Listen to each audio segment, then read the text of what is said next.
भीवा सकपाल मुर्दाबाद, भीवा सकपाल मुर्दाबाद, भीवा सकपाल मुर्दाबाद, भीम भड़ुआ मुर्दाबाद, भीम भड़ुआ मुर्दाबाद।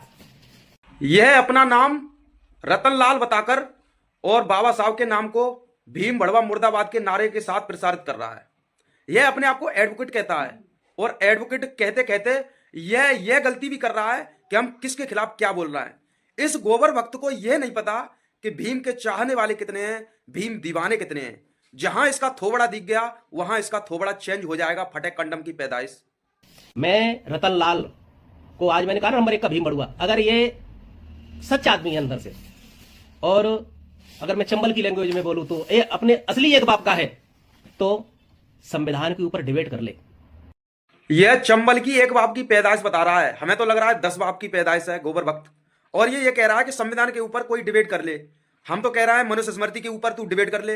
मनुष्य स्मृति में बहन बेटियों को स्तन ढकने का अधिकार नहीं था, तो तू मनुष्य स्मृति के हिसाब से क्यों नहीं चलता? संविधान संविधान क्यों चिल्लाता फिर रहा है? मनुष्य स्मृति के हिसाब से अपनी बहन बेटियों को स्तन ढकने का अधिकार मत दे, उन पर टैक्स लगा, और अपनी बहन बेटियों को स्तन क्यों ढकने देता है? फिर तू मनुष्य स्मृति के हिसाब से क्यों नहीं चलता? फिर मनवादी कुत्ते गोबर भक्त। मैं तुझे ललकारता हूं, तेरा कैसा प्रोफेसर है तू, और तू कैसा पीएचडी होल्डर है। आजा डिबेट कर ले बेटा, तब पता चलेगा। तेरे जैसे भीम भड़ुओं ने पूरे देश को गुमराह कर रखा है।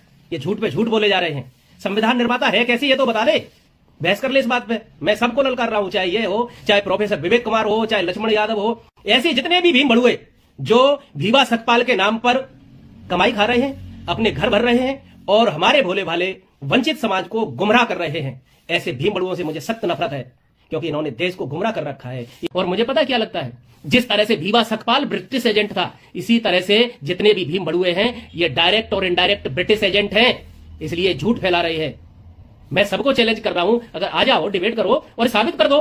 साबित तो बेटा हम कर देंगे कि हम भीम के दीवाने हैं और सच्चे अम्बेडकरवादी हैं, और ये भी साबित कर देंगे कि ये संविधान डॉक्टर भीमराव अंबेडकर जी ने ही लिखा था और तेरे बीएन राव चाय पिलाते थे बाबा साहब को। और हम ये भी साबित कर देंगे तू एक बाप की औलाद नहीं है, ना तू चंबल का है, क्योंकि तूने पगड़ी बांध रखी है। तू पता नहीं किन का है, 10 बाप की औलाद है कि एक बाप की औलाद है, हमें तो पता नहीं। लेकिन यह साबित हम जरूर कर देंगे तू गोबर भक्त है, और यह भी साबित कर देंगे कि तू अंधभक्त है, और यह भी साबित कर देंगे तू अंधभक्त क्यों है, क्योंकि तू चलता तो बाबा साहब के संविधान से है, और तू वकालत करता है बाबा साहब के संविधान के अनुसार, और बोलता तू संविधान के खिलाफ है, बाबा साहब के खिलाफ है। लेकिन अब तू ये बता दे कि तूने ये पगड़ी बांध रखी है, क्या तू सचमुच सरदार है या फिर सरदारों का बीज है? अब तू ये भी बता दे। अब तू ये भी बताता हुआ जा कि तू पक्का गोबर भक्त है या तुझे गोबर खाने के लिए अभी ऑर्डर मिला नहीं है।